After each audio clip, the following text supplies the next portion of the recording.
God is going to judge us according to our sinful acts or our disobedience. All depends on how you want to word it. But he loves us, and he understands that we fall short of his glory. God understands that our flesh make bad decisions and that we do things and we make decisions outside of his will. There's so many scenarios as to why we make the decisions that we do. But regardless, we need to walk in obedience in the will of God. Once we have an opening, the enemy will come in and destroy our lives. Situations can be replaced and restored. None of us are perfect. None of us. We have all been out of the will of God. And that's why we need each other. We need to be together. Iron sharpens iron. And as believers, we're supposed to support each other. We're supposed to be there for each other, pray for each other. Most of all, we need to counsel each other according to the scripture, according to the will of God. So let him, without sin, cast the first stone. How many of us is without sin? How many of us is able to cast the first stone? I'll wait. When the angry mob was there, telling Jesus all the things that this woman had done, that this person had done, she did this, she did that, he did this, he did that. All of the angry mob was there. And Jesus said, if you don't have any sin, why don't you cast the first stone? That's what he said. Jesus is here to do what the law was meant to do. And the law was meant to hold a mirror to show us our guilt. The law is not here to be a weapon for anyone else. The law is here for us to see our lives, to see what we have done, to see what we are doing, how we are out the will of God, how we are out the will of God. Just because things happen, just because others do stuff, it does not mean that I have to be amongst the angry mob. They did this, they did this, they did this, they did this, and not look at what I've done. No one in that crowd was able to cast the first stone. No one in that crowd was without sin. No one in that crowd was without sin. So they slowly left. They slowly left. And the woman was left with Jesus. The so-called righteous mob fled like bats and left the woman there with Jesus. The one that they thought was unrighteous left her there with Jesus. The one that they thought was unrighteous was there with Jesus like a moth, stuck to him like a moth. The light of the world has that impact on people. Bats flee and moths adorn. Now, this woman was in a very interesting position. She is no longer at the mercy of the unrighteous mob. Now she's at the mercy of the righteous Jesus. And he is really the only one that could have cast the first stone, because he is without sin. Only he is without sin. As this woman takes refuge in Jesus, she can only expect condemnation at this point. It's like, what else?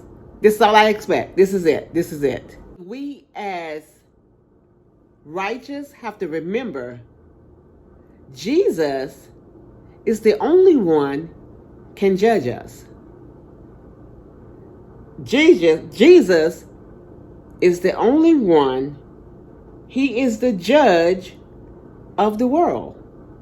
Not you, not me. Only Jesus. He's not going to tell you to do it. He's not going to say, Trees, I need you to judge this person because this person did something. Or he's not going to be okay with me judging someone.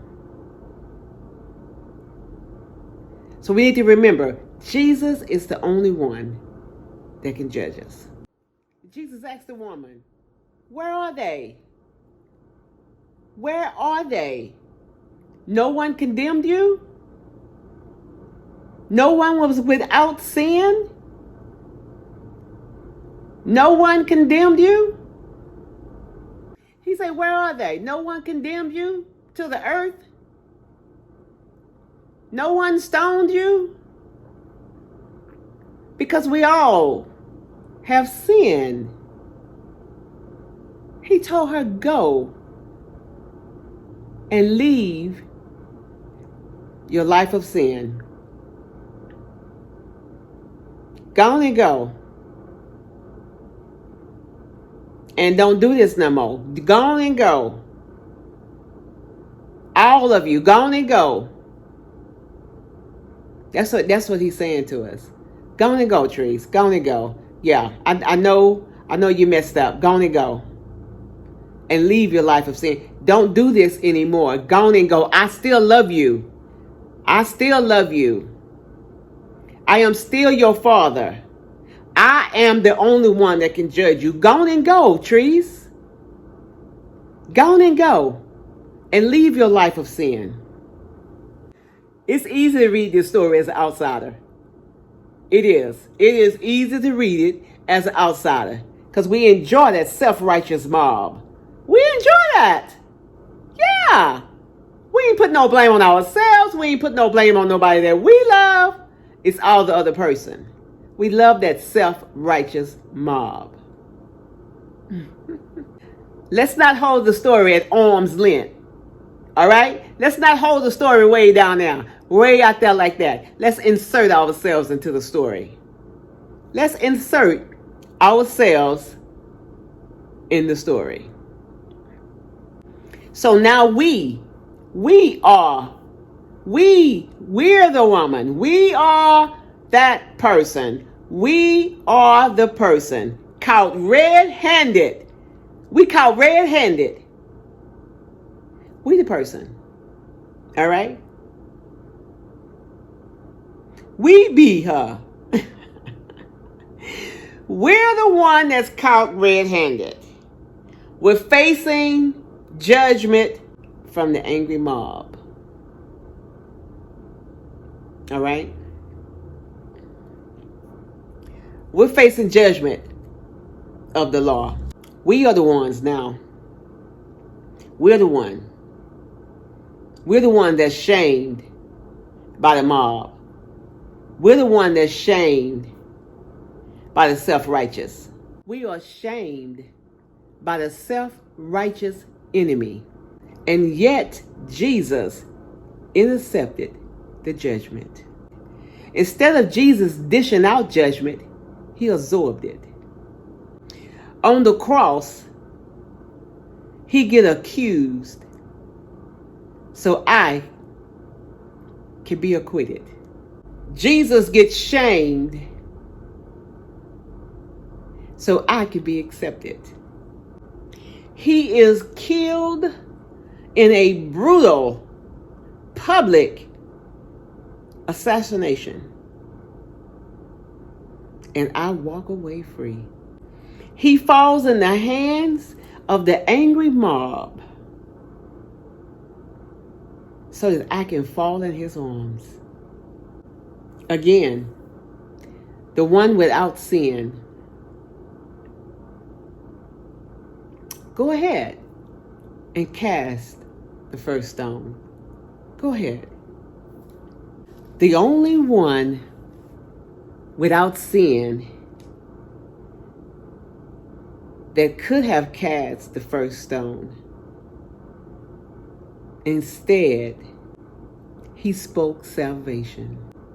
And he speaks it again over and over and over to every guilty sinner. Every guilty sinner that throws himself at his mercy. Jesus is telling us all today, I am not condemning you. You are free. He said, you are free. Go and sin no more. Wow, guys. Wow, that's something to think about. There's something to think about. He who has no sin cast the first stone.